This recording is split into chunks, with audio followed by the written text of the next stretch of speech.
Entramos na história de José. José é o primogênito, né, de Jacó com Raquel, a mulher a que ele amava. Então, gente, como eu disse para vocês também, Jacó, né, acaba repetindo, né, aquele preferencialismo lá atrás do seu pai Isaac e da sua mãe Rebeca. Ele acaba repetindo agora na vida dos todos os filhos dele. Ele prefere José a detrimento dos outros filhos. Então, vamos abrir comigo, né, o capítulo 37 e vamos ler algumas passagens aqui. Olha, 37, 3. Israel já está com o nome de Israel, não está mais com o nome de Jacó. Vocês viram, né? O nome que Deus mudou. Israel amava mais a José do que a todos os seus outros filhos, porque ele era o filho da sua velhice e mandou fazer-lhe uma túnica adornada. Algumas Bíblias vai dizer, mandou-lhe fazer uma túnica talar. O que é essa túnica, gente? Não era uma túnica, uma túnica colorida. Por que uma túnica colorida incomodou tantos irmãos? Porque essa túnica que ele mandou fazer, uma túnica adornada, parecia-se, mas não era uma túnica normal de pessoas normais que usavam. Parecia uma túnica de realeza, uma túnica realmente de príncipes, entendeu? Então, quando os irmãos viram que o pai presenteou o filho com aquilo, a Bíblia vai dizer, olha, no 4, seus irmãos perceberam que seu pai o amava mais do que a todos os seus outros filhos e odiaram-no, tornando-se tão invejosos que não conseguiam mais lhe falar de maneira amigável. Gente, toda vez que uma pessoa está ferida, toda vez que uma pessoa tem um sentimento ali de raiva, de mágoa, de ressentimento, ela não consegue ser totalmente espontânea, ela não consegue ser amável, gentil, isso não flui de dentro dela. Né? Vocês estão vendo aqui que o nível de ódio dos irmãos todos com relação a José, não por culpa de José, mas por culpa do preferencialismo do pai. Olha aí, gente, mais uma vez, a atitude dos pais atrapalhando o amor entre os filhos, atrapalhando o afeto entre irmãos, né? Olha só, eles se tornaram invejosos. A inveja nada mais é do que você querer o que o outro tem.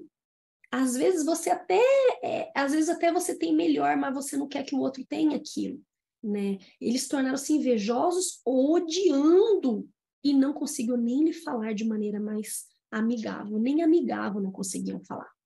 E ainda por cima, depois disso, o que acontece, gente? José ainda tem 2 sonhos.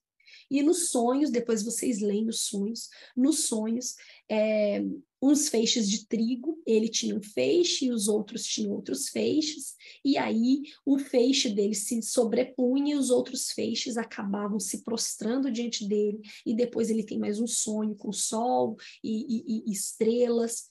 E aí e os irmãos, a conclusão dos sonhos é que tanto o pai quanto os irmãos um dia iriam se prostrar diante dele.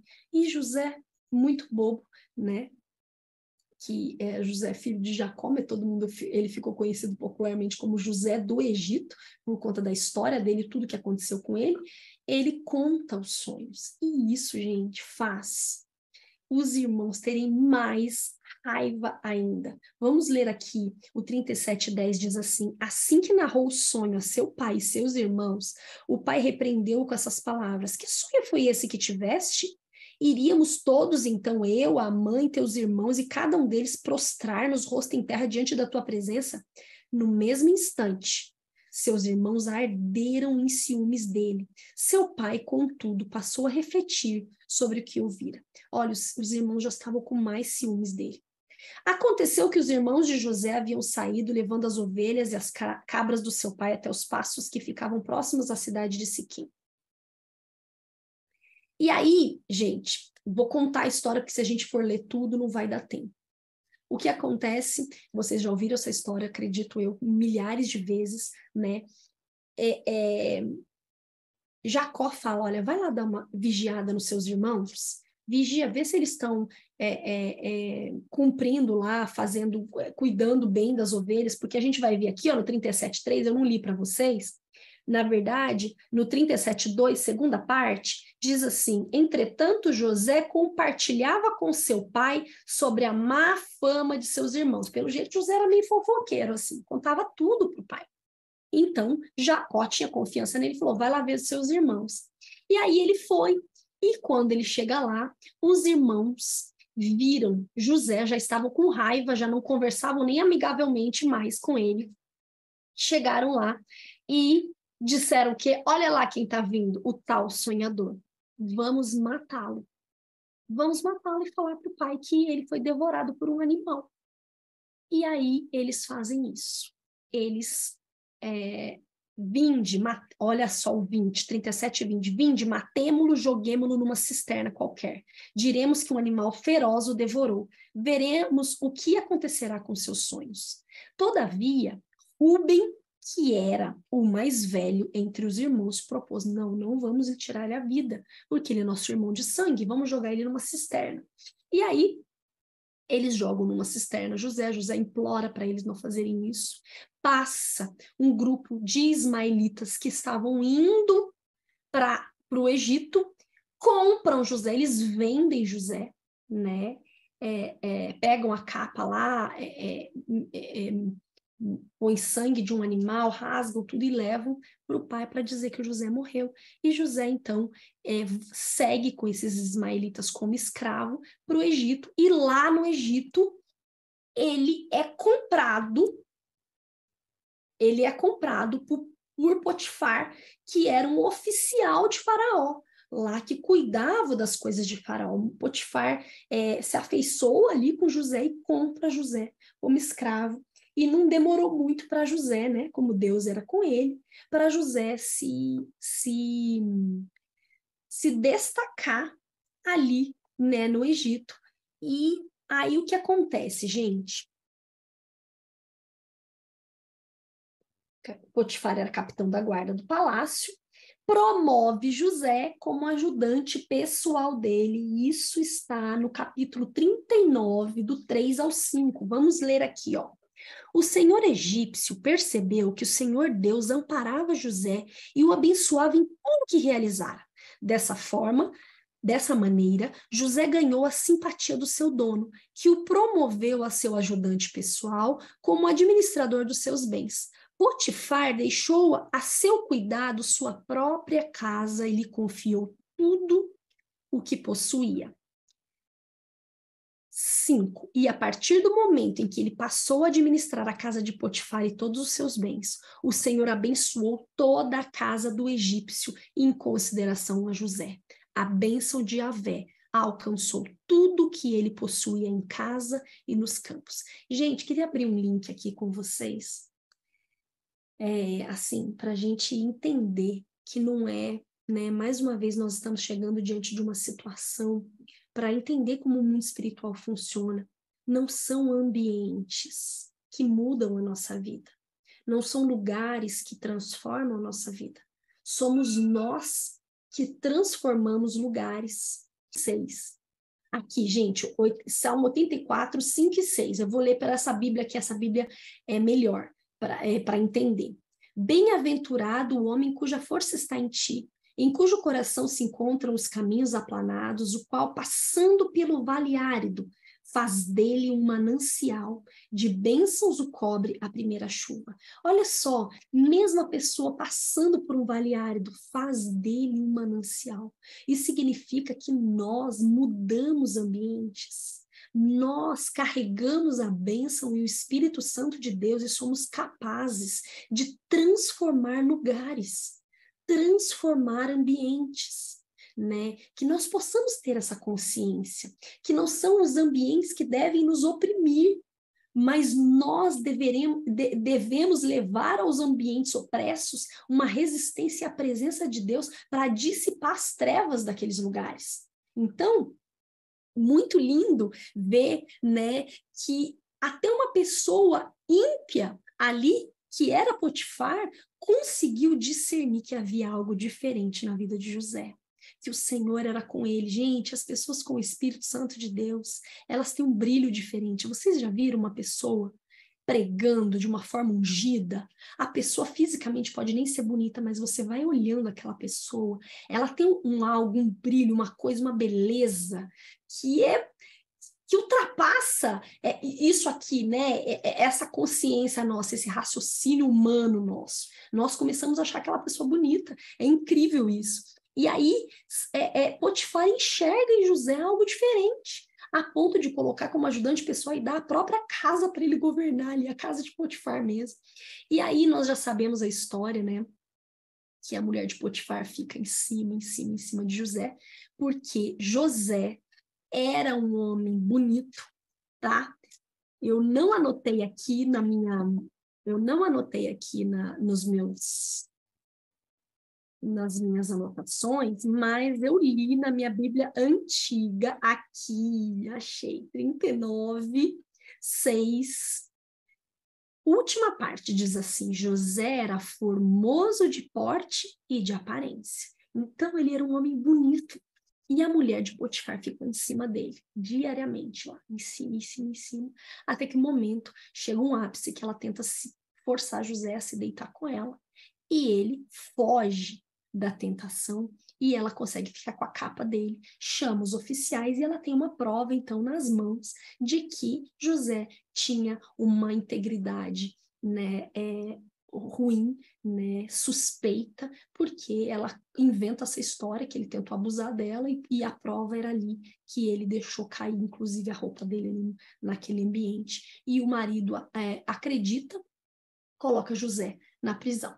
Como nós já sabemos a história dele na prisão, até na prisão ele se torna uma pessoa destacada, né? E lá na prisão junto com ele está quem? O copeiro e o padeiro, né? E esses dois têm sonhos lá. E esses dois, com esses sonhos que eles têm, eles não sabem a interpretação e José acaba interpretando, porque Deus deu esse dom para José. Gente, lindo quando José, no capítulo 40, verso 8, última parte, diz, vou ler para vocês, 40, versículo 8, última parte diz: mas José lhes explicou, é Deus quem dá a interpretação. Todavia, contai-me os sonhos. Me conta o sonho, porque o Senhor vai dar a interpretação. Deus fala conosco através de sonhos, e Ele também nos dá a interpretação, é Deus que nos dá a interpretação. Toda vez que você tiver um sonho, que é uma coisa muito real que aconteceu, você sente assim como você lembra detalhes. Porque, gente, é claro, né, nós não é todo sonho que é espiritual, a gente não está aqui para espiritualizar tudo, eu muito menos, não quero ficar espiritualizando tudo, mas Deus fala muito comigo em sonho. Né? Algumas promessas, algumas coisas muito difíceis de eu entender, Deus fala comigo em sonho. E eu busco a interpretação daquilo e o próprio Espírito traz a interpretação, e é incrível. Então, Cláudia, como é que eu posso saber que um sonho ele é do meu inconsciente ou ele é espiritual? Bom, a primeira coisa, né? Tem gente que fala, não, eu acho que eu dormi de barriga cheia, por isso que eu tive esse monte de pesadelo, um monte de coisa. Um sonho espiritual, você lembra detalhes. Ele é vívido, ele é nítido na sua cabeça. Pode passar o tempo, você ainda lembra dele. Isso é um sonho espiritual. Um sonho que vem do inconsciente, além dele ser bagunçado, você esquece. Né? Você fala, eu sonhei tanto essa noite, mas não lembro de nada. Com certeza não foi nada espiritual, tá bom? Porque quando for espiritual, como o nosso espírito não dorme, né? O nosso espírito está o tempo todo acordado, atento, e você vai lembrar dos detalhes, tá? Do seu sonho, e você pode orar a Deus, Senhor, me dá a interpretação, interpreta esse sonho para mim, me fala o que o Senhor está querendo dizer comigo através desse sonho, porque isso é bíblico, é uma das formas de Deus falar com o ser humano, amém? E aí, eles contam os sonhos, o padeiro e o copeiro contam os sonhos, e José interpreta, fala, olha, o seu sonho, o sonho do copeiro é que em 3 dias você vai voltar, você vai ser readmitido, você vai sair da prisão, você vai voltar como copeiro do rei. né, copeiro de Faraó. O copeiro lá não era só uma pessoa que servia Faraó, mas era aquela pessoa, inclusive, de confiança, que experimentava a comida, né, a bebida ali do chefe de Estado, porque naquela época, gente, vocês vão ver lá depois, né, no livro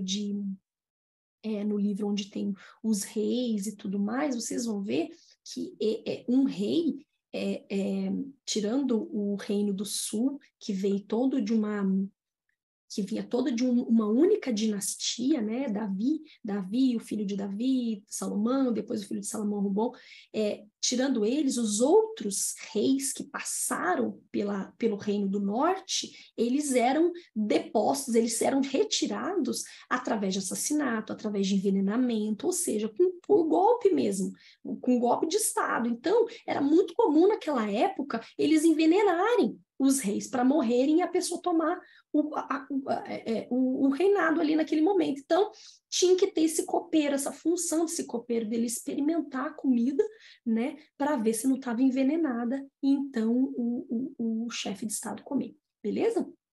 E aí, ele fala isso, e para o padeiro ele diz, olha, em 3 dias você será morto, será enforcado, você vai ser condenado. E os sonhos de José realmente acontecem, e ele pede algo para o copeiro, ele diz, olha, quando você estiver diante do meu servo, lembra-te de mim aqui nessa prisão. E o copeiro vai e falou, não, pode deixar. Quando vai, gente, acreditem, não, o copeiro não se lembra de José, e José ainda passa 2 anos depois desses acontecimentos ainda na prisão. Até que Faraó tem um sonho. Vocês já sabem, depois vocês leem lá de novo, 7 vacas gordas, 7 vacas magras e tá. E esse sonho, ele precisa de interpretação, e ele chama os magos, os adivinhos, chamam todos, e o que acontece ninguém consegue interpretar. E o copeiro se lembra de José, né? O próprio Espírito Santo de Deus ali soprou o nome de José para o copeiro e falou, olha, tem um lá na prisão que interpreta sonhos, e ele é inspirado por Deus para interpretar. E aí manda chamá-lo, né? A partir do 40, nós vamos ver, né, que ele começa a interpretar os sonhos, aí 41 ele não se esquece Deus não se esquece de José a partir do 41.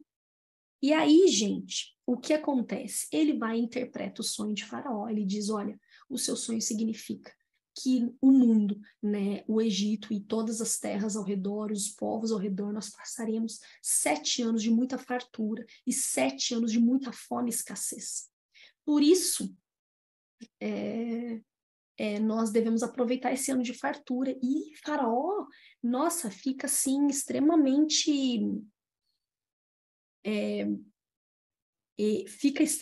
admirado por aquilo, né? 41, 33, e concluiu José. Agora, portanto, que o faraó escolha um homem inteligente e sábio e o estabeleça sobre toda a terra do Egito, que o faraó haja e institua funcionários supervisores na terra para recolher 1/5 da colheita do Egito durante os próximos 7 anos de fartura. Gente, é tão bonitinho porque José, ele não só interpreta o sonho e fica de uma maneira manipuladora, querendo que Faraó coloque ele numa posição.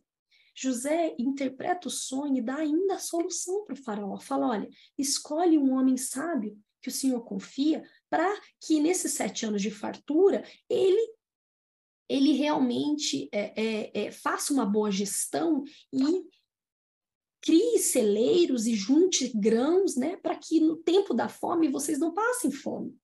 E naquele momento, gente, Faraó proclama no 38, não, vou ler o 37, a palavra e o plano de José agradaram a Faraó e todos os seus sábios e conselheiros. Quando eu vejo isso aqui, eu penso, vou fazer um link aqui que talvez não tenha muita coisa a ver, mas é o que eu lembro, tá? Quando nós vemos uma situação como essa, nós vemos que tudo aquilo que Deus nos dá, nós não devemos reter, né? Nós devemos passar, porque é o Senhor quem abate. A Bíblia diz que é Ele quem coloca reis e abate reis, é ele quem coloca em posição de autoridade e retira da posição. Então, tudo aquilo que Deus nos dá, nós devemos o quê?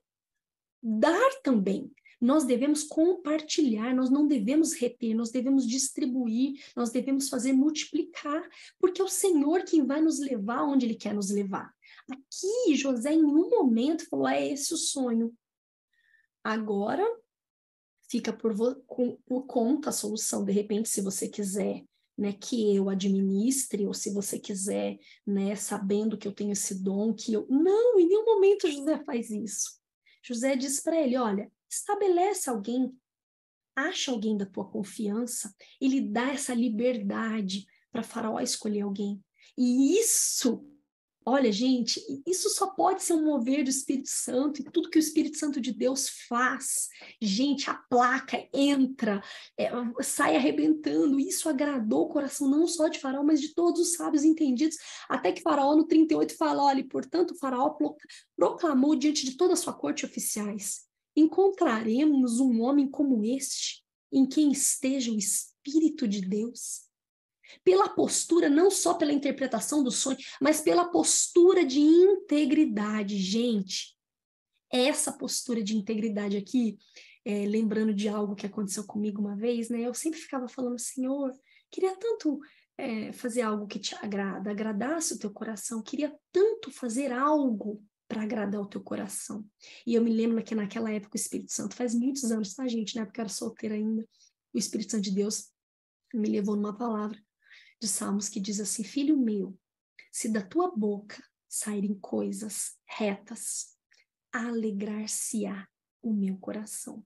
Então, né, eu vejo que aqui não foi só a interpretação, foi a postura, foi a integridade, foi o caráter de José, né, naquele momento que fez com que todos que estivessem ali tirassem uma venda dos olhos e enxergassem o próprio Espírito de Deus na vida daquele homem. E daquele momento em diante, Faraó diz, olha, você vai ser o administrador de tudo. E colocou José como governador. Enfim, chegou a honra de José, né, sobre a vida dele. E aí, gente, bom, aí começa a história. José, então, 7 anos ali, né, de fartura, recolhendo tudo, administrando tudo, e começa os 7 anos de fome. Então, vamos ver. Se passaram, gente, 20 anos desde que José foi vendido, porque ele tinha 17 anos quando ele foi vendido como escravo. Com 30 anos, aqui com 30, ele se tornou governador. Passaram-se mais 7 de anos de fome, né? Ele já está com 37, 17 para 37, 20 anos se passaram de que ele não via sua família, não via sua parentela, não via nada.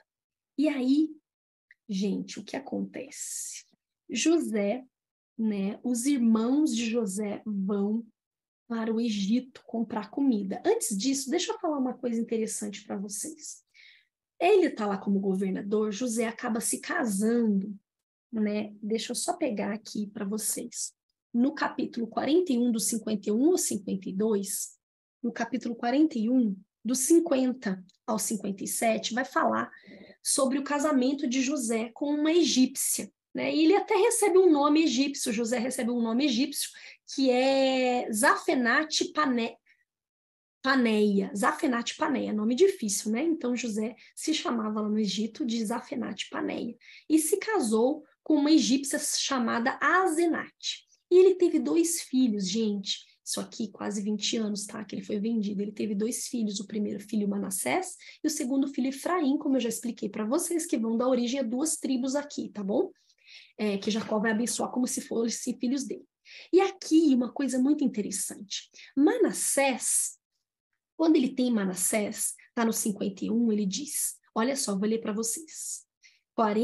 Capítulo 41 de Gênesis, versículo 51. Ao primeiro, José deu o nome de Manassés, esclarecendo. Olha o que significa.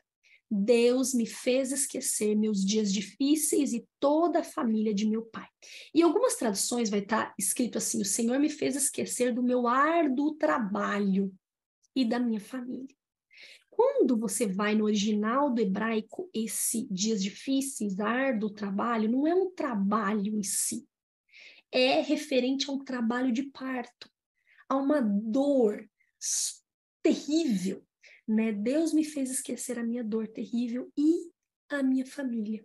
Olha só, gente, 20 anos depois, o primeiro filho que José tem a oportunidade, ele coloca um nome desse, né? Lembrando de um passado, querendo estabelecer uma cura, um esquecimento, né, de algo que não estava resolvido dentro dele. Porque, gente, alguém já disse, né, e é muito verdade, que o contrário do amor não é o ódio. O contrário do amor é a indiferença.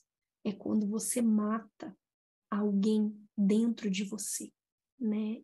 Quando você sepulta alguém vivo, mas dentro de você, a partir daquele tempo já está morto. E isso não é cura de Deus. Deus nunca vai trazer cura para a nossa vida quando nós ignoramos, né? Quando nós somos indiferentes. Aqui José quis pôr um band-aid em cima de uma ferida que nunca teve cura, que nunca foi tratada, nunca foi tratada. Gente, Deus não traz cura milagrosa, né? Uma cura assim milagrosa no sentido de, de, de simplesmente, esquece, deixa pra lá, perdoou, tá tudo bem, esquece. Não é assim. A palavra de Deus vai dizer que nós, além do perdão, nós temos que produzir frutos de arrependimento. Então, o segundo filho, olha só, ele chamou de Efraim e disse: Deus me fez próspero na terra dos meus sofrimentos. Veja o que estava estampado dentro de José, né? A boca fala do que está cheio o coração. Na hora que ele teve as duas alegrias da vida dele, que são 2 filhos, ele vomitou ali uma dor a partir do nome dos seus próprios filhos. É sobre a grande dor, os dias difíceis, a grande dor que ele tinha, né, naquela terra, e a família dele. E depois o grande sofrimento, dor do que ele viveu até ali. E aí, então, gente, depois disso, que os irmãos de José vão comprar alimentos, né? Vão comprar alimentos lá no Egito. E aí começa uma grande história, porque a verdade é assim, gente. A psicologia, né? E muitos terapeutas dizem uma coisa muito séria, que o ódio é um sentimento que ele te leva para 2 caminhos, né? Ou o ódio te leva pelo caminho de odiar tanto a ponto de querer matar alguém, né? Que é o caminho da vingança, ou odiar tanto que por não poder matar ou se vingar, você quer morrer. Então, é um sentimento assim que se a gente tem por alguém, se você não suporta ouvir falar de alguém, se você tem dentro de você, vale muito a pena você orar e pedir para o Espírito Santo de Deus te levar por um caminho do perdão. Nós vamos ver na história de José, né? Mas eu já vou adiantar aqui logo, né? Nós vamos ver que os irmãos vão e José não está nada curado daquela ferida, porque nós vamos ver atitudes, né, de uma pessoa que não perdoou. Às vezes a pessoa fala, eu perdoei, mas na verdade você não perdoou porque você não tem atitude coerente com quem perdoou. Quem perdoa, aquela ferida você pode bater, só tem a cicatriz, você não esquece, perdão não é esquecimento. Mas você bate, mas não dói mais. Só que quando uma pessoa não perdoa e a ferida ainda está aberta, pode se passar anos, a pessoa nem pode cogitar. Se alguém encostar, aquilo dói. Ela fere, ela empurra outra pessoa. Se o meu braço estiver machucado e alguém vier encostar, eu vou fazer assim. É automático. Então, eu não simplesmente vou fazer uma resistência, eu empurro outra pessoa. Por quê? Porque uma pessoa ferida fere outra pessoa. Uma pessoa curada cura outras pessoas. E a história de José é uma história incrível por isso. É o poder do perdão, o poder do processo de cura em Deus, né? Quando você realmente se permite passar por esse processo. Porque, gente, não adianta. O perdão É um ato de fé, de decisão, só que você só alcança a cura, que é algo sobrenatural, né? Porque a palavra perdão é uma perda muito grande, né? Uma perda muito grande, você tem que perder. Não adianta, se você quiser manter ali, se você está se sentindo injustiçado, se aquela pessoa, se na sua cabeça aquela pessoa não merece o seu perdão, você está praticando um pecado de injustiça.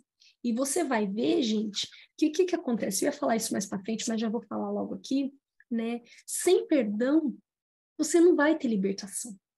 O perdão, a falta de perdão é aquela velha história de você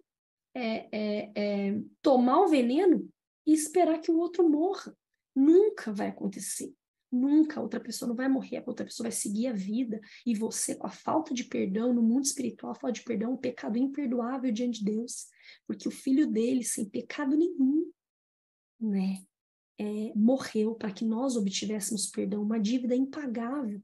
Nós vamos ler lá no livro de Mateus, capítulo 18, do 32 ao 35, vai falar sobre a parábola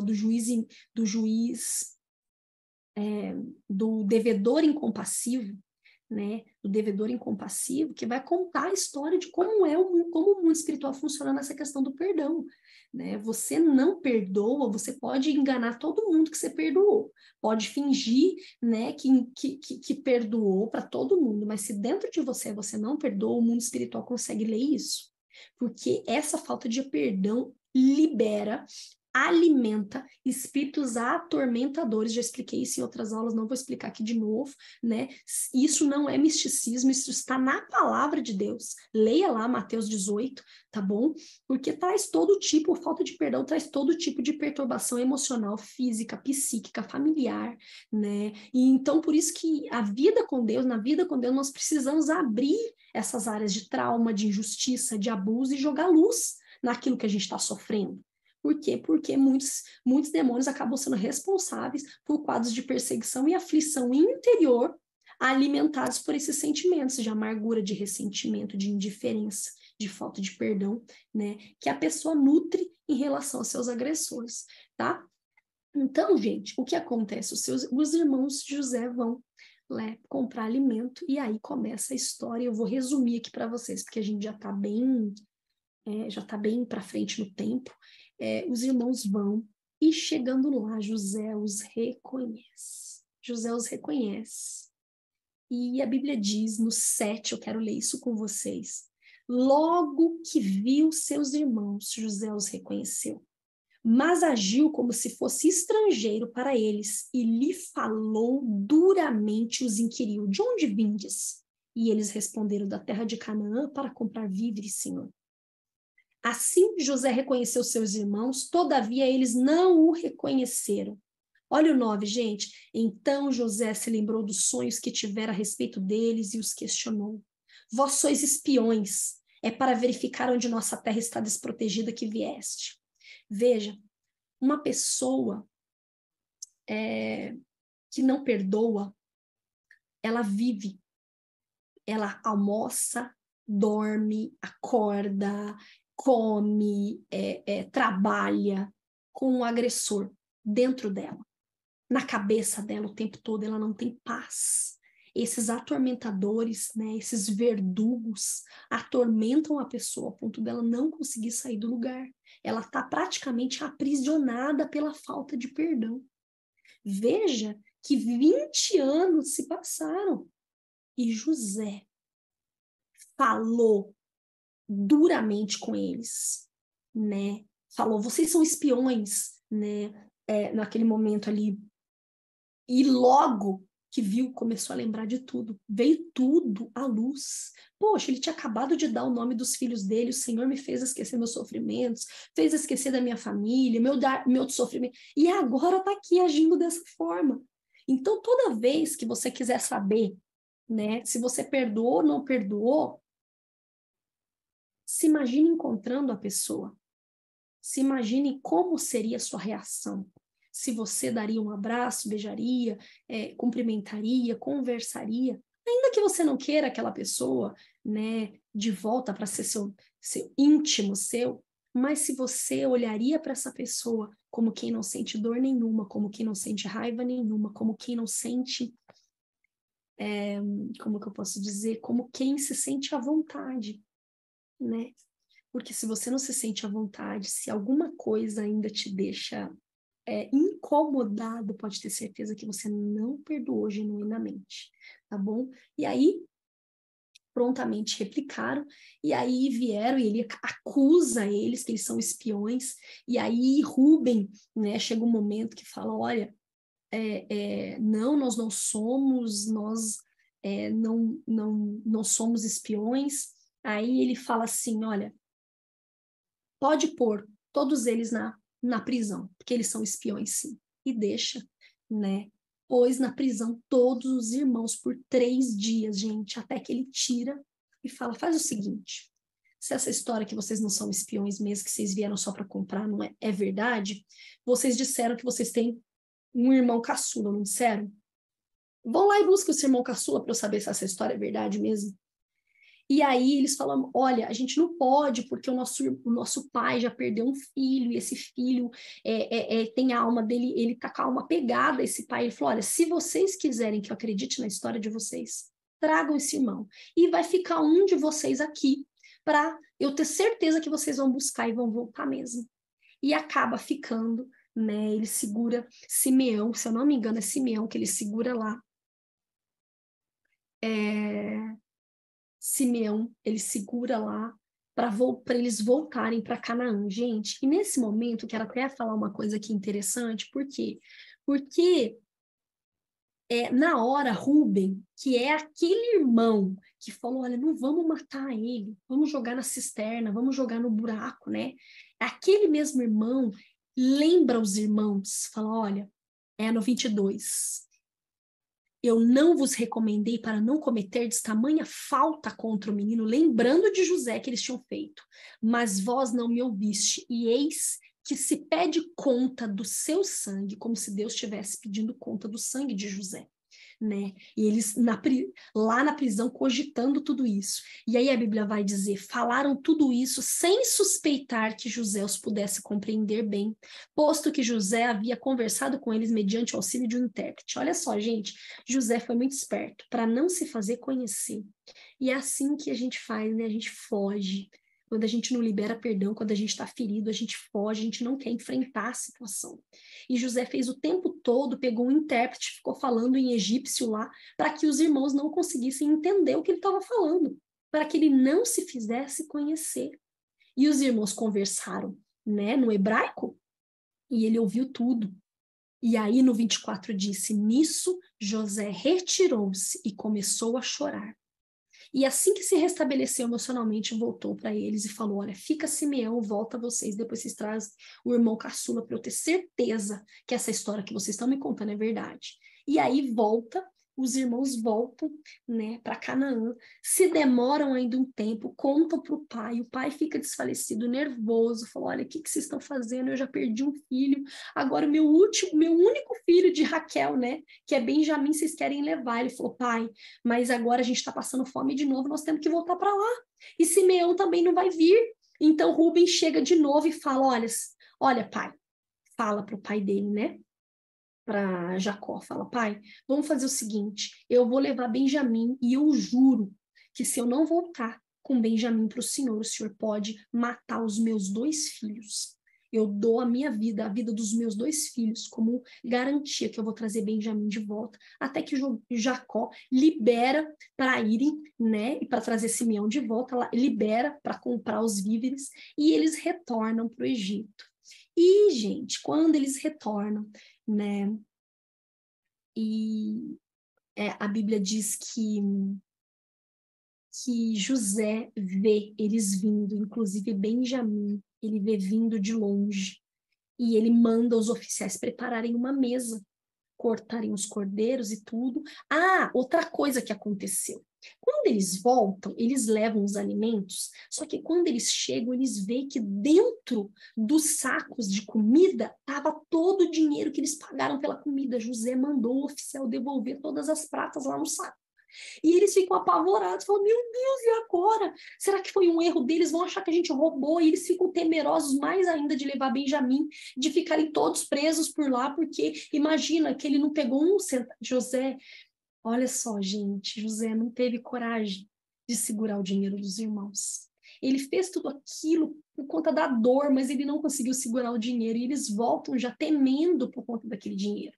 E eles já voltam para falar, né, direto lá para os servos. Olha, a gente levou e acabou vindo o dinheiro. E daí o chefe lá, o que era comandado por José, chega para ele e diz, olha,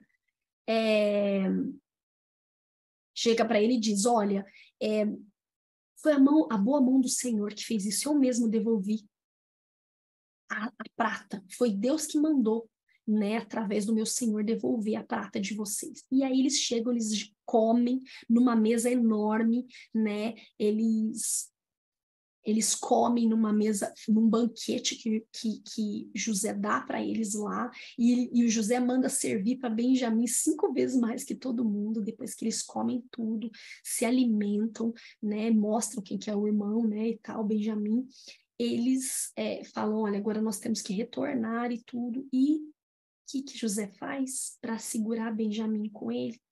José manda o oficial, né, colocar uma das taças de prata que eles estavam bebendo lá na saca do cereal de Benjamim, para falar que Benjamim roubou. E despede eles, eles vão indo, depois manda o oficial ir atrás. E até o engraçado, o pastor Ossônio fala que o oficial vai até com requinte de crueldade, porque o oficial chega e vai para lá e chega e fala, né, olha os sacos de todos e deixa Benjamim por último, e é bem no saco de Benjamim que ele acha a taça e fala, vocês roubaram o meu senhor, agora ele vai ter que ficar, né? Agora o filho caçula vai ter que ficar. Ai, gente, e aí a taça fica com Benjamim, e eles, os irmãos, rasgam as vestes agora, lembrando do que pode acontecer, porque o luto do pai foi tão grande por José e agora vai ser por Benjamim, porque eles não vão poder levar de volta. E eles rasgam as vestes, está no 44:13. Olha só, diz assim, houve terrível comoção. Eles rasgaram suas vestes e carregados de novo os jumentos foram conduzidos de volta à cidade. E aí, quando Judá e seus irmãos entraram na casa de José, este ainda estava ali, eles prostraram-se por terra diante dele. José lhes inquiriu: que é isso que fizeste? Não sabeis que um homem como eu sabe adivinhar? E aí Judá roga em favor de Benjamim, você vai ler do 18 em diante, vocês têm que ler, eu não vou ler tudo. E Judá fala, olha, só ouça uma palavra, meu Senhor, porque agora, se Deus permitiu isso acontecer, nós não temos mais provas para provar nossa integridade, mas eu tenho que te contar algo, né? Se o nosso irmão mais novo não for conosco, o nosso pai vai morrer. O nosso pai só disse, olha, vocês vão, mas vocês tragam Benjamim de volta. Ele vai, o nosso pai com certeza vai morrer. E aí Judá começa a contar a história, né? Olha aqui, o 44:30 diz assim, agora, portanto, se eu chego à casa de teu servo, meu pai, sem que esse esteja comigo, o rapaz cuja alma está ligada a dele, logo que vir que o jovem não está conosco, ele certamente morrerá. E os teus servos, na mais horrível aflição, terão feito descer ao Sheol as cãs do teu servo, nosso pai. E aí, como poderia eu retornar à casa de meu pai, 34, sem ter comigo o jovem? Não quero ver a terrível infelicidade que se abaterá sobre o nosso pai. E ele fala, né, do 18 em diante, ele conta toda a história de como o pai ficou quando o irmão morreu, que era o filho que ele amava tanto, que era José, né? Ele conta, Judá conta toda a história, e aquilo mexeu demais, né, com José, quando Deus realmente toca na ferida, lá no íntimo, e agora eu tenho que ler para vocês o capítulo 45, porque é o capítulo talvez mais forte da história de José.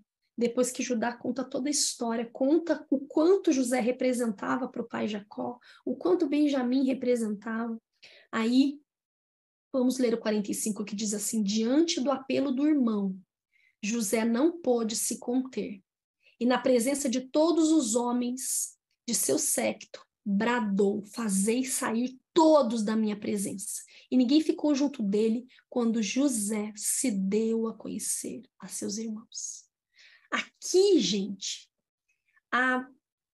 quando Judá fala tudo a respeito de José, da importância que José tinha para o seu pai, de toda a infelicidade que acometeu a família depois que José foi embora, né? Praticamente, literalmente morreu. Aquilo mexeu, foi o mais, entrou no mais profundo de José. E foi quando José, a Bíblia diz, olha, se deu a conhecer e ninguém ficou junto dele quando José se deu a conhecer a seus irmãos.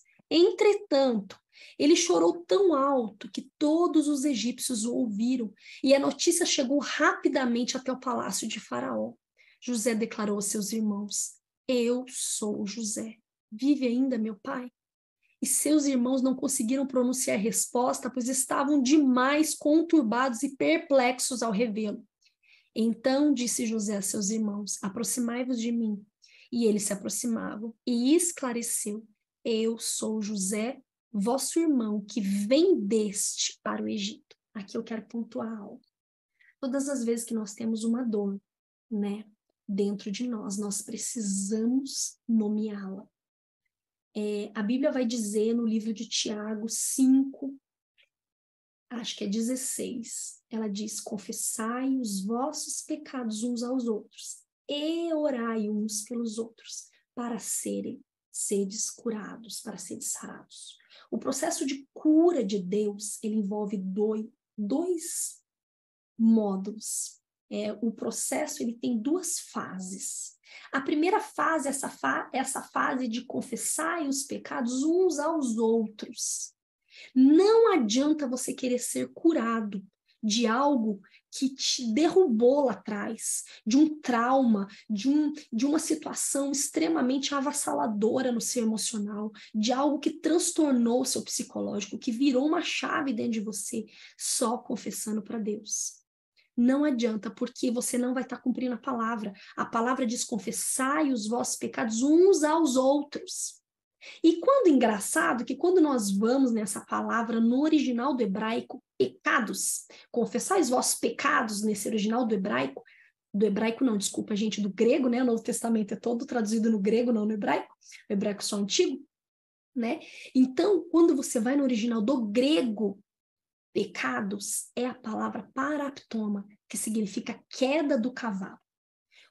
Confessai uns aos outros as vossas quedas, as vossas fragilidades. Nomeie a tua dor, dê nome à tua dor, coloque para fora, vomite. Porque, gente, o que adoece o ser humano é você não falar, é você engolir, né? Porque quando a boca cala, o corpo fala.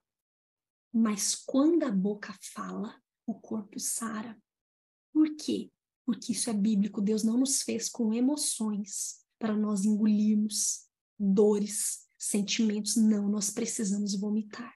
Por isso que terapia funciona, por isso que funciona, né? Porque quando você vomita, quando você nomeia, quando você dá nome à dor, quando você põe para fora, é que você começa o início da cura de Deus.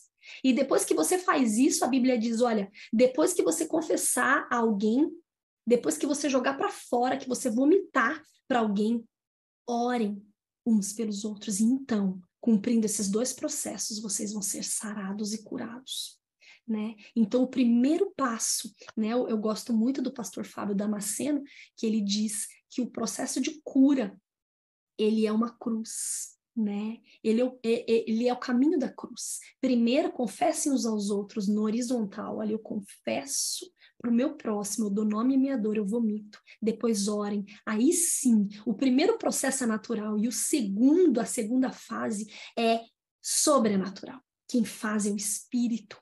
A partir do momento que a gente vomita, o Espírito Santo consegue ir lá naquele lugar de dor e nos curar. José, quando ele vomitou a dor em forma de choro, e ele declarou, veja, ele não disse, eu sou José, o irmão de vocês. Não, ele diz, eu sou José, o vosso irmão que vendestes para o Egito.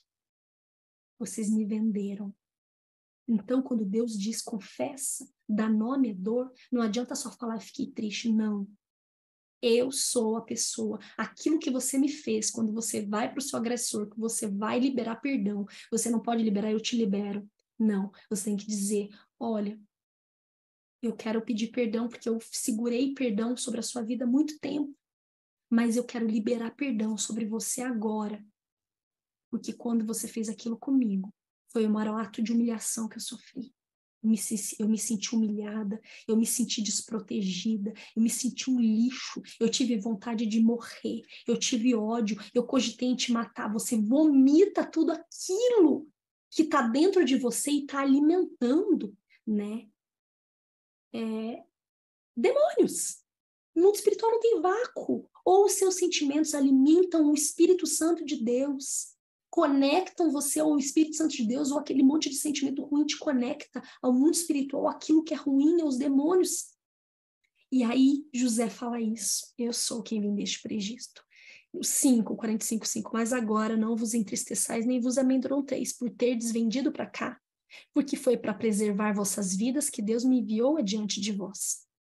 E aí ele conta tudo o que aconteceu, e no 14 diz, então ele se lançou ao pescoço de seu irmão Benjamim e chorou. Benjamim também o abraçou forte e chorou muito. 45:15, em seguida ele cobriu de beijos todos os seus irmãos e abraçando-os, expressava toda a sua emoção por meio de muitas lágrimas e gestos de carinho. Só depois de algum tempo, os irmãos conseguiram conversar com ele. Pode ser que o seu agressor, a pessoa que você está liberando perdão, não consiga entender a profundidade, demore para cair a ficha dele, porque fique perplexo, chocado com aquilo. Mas se você cumprir a palavra que diz em Tiago, com certeza a sua cura virá. E aquela ferida vai ser cicatrizada, você vai ver cicatriz. Mas não vai doer mais toda vez que você tiver que contar. Aquilo vai ser o seu ministério, aquilo vai ser a sua maior arma no mundo espiritual. E assim, gente, acaba a história de José. Eles mandam buscar o pai, Jacó vem, se encontra com o filho, é maravilhoso. Ele traz toda a família dele para o Egito, né? Faraó recebe a família dele, permite que eles fiquem lá na terra de Gozem, e aí depois nós vamos ver os próximos capítulos que vão falar das tribos. Jacó acaba dando as bênçãos a cada filho então que representa uma tribo, e os 2 netos, né? Que vão representar também 2 tribos, e acaba recebendo a bênção do patriarca, né? Jacó.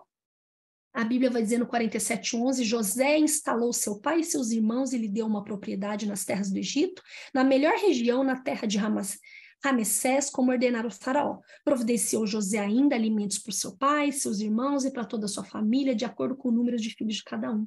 E aí o povo foi multiplicando, o povo de Israel foi ali multiplicando, né? E no capítulo 48 nós vamos ver Jacó fazendo algo muito absurdo, porque eu falei para vocês que Manassés foi o primogênito de José e Efraim foi o segundo, só que Jacó repete a atitude lá de seu pai Isaque e acaba abençoando Efraim com a primogenitura ao invés de Manassés. Isso está no capítulo 48, você pode ler depois lá, tá bom? 49 é Jacó, né, que aqui na minha Bíblia vai dizer Israel, porque é o nome dele, né, novo, dado por Deus, vai abençoar os filhos, e Jacó falece, e aí tem o final acontece no verso 24, eu quero ler para vocês o 20, 50-20 primeiro. O mal, José falando para os irmãos, o mal que tinhas a intenção de fazer-me, o desígnio de Deus o mudou em bem, a fim de cumprir o que realiza hoje diante de nossos olhos. salvar a vida de um povo numeroso. De fato, tudo que aconteceu com José teve um propósito de Deus, né? Pode ser que não tenha saído tudo, né, exatamente conforme a vontade de Deus, porque nós temos a vontade soberana e a permissiva, e o nosso Deus é um Deus que corresponde àquilo que nós correspondemos. Nós podemos, inclusive, mudar o nosso destino em Deus. De que jeito? Escolhendo fazer a vontade dele, mas pelo nosso próprio livre-arbítrio nós podemos decidir também não, né? Nós vamos ver lá em Salmos que a palavra de Deus vai dizer que ainda quando éramos uma substância informe, o Senhor já nos conhecia e todos os nossos dias estavam escritos no seu livro. Só que lá em Apocalipse vai dizer que João vê, né, os vivos e os mortos se levantando e vai dizer, e foram abertos os livros das obras de cada um. Então temos 2 livros. Um livro dos propósitos de Deus, um livro das nossas obras. Um livro onde um teria que ser compatível com o outro, mas muitas vezes aquilo que Deus tem para nós não acontece, porque nós, de acordo com o nosso livre-arbítrio, nossas obras, nós tomamos decisões diferentes da vontade de Deus. Então, aqui nós vamos ver, finalizando o livro de Gênesis, né? O 24 vai dizer, antes de morrer, José profetizou a seus irmãos, eis que a hora da minha morte se aproxima, todavia Deus vos visitará com poder e vos fará subir dessas terras para a terra que ele prometeu sob juramento a Abraão, Isaque e Jacó. José deixa liberado no mundo espiritual que eles não vão ficar na terra do Egito, mas vão subir para a terra que Deus prometeu desde Abraão, Isaque e Jacó. Amém, gente? Finalizamos aí o livro de Gênesis. Desculpa por ter ficado muito longo, mas eu não podia deixar de abordar tudo isso que eu abordei aqui com vocês. Amém? Um grande beijo. Obrigado. A gente se encontra no próximo estudo que vai ser, nós vamos falar sobre o livro de Êxodo. Tá bom? Fiquem com Deus. Deus abençoe.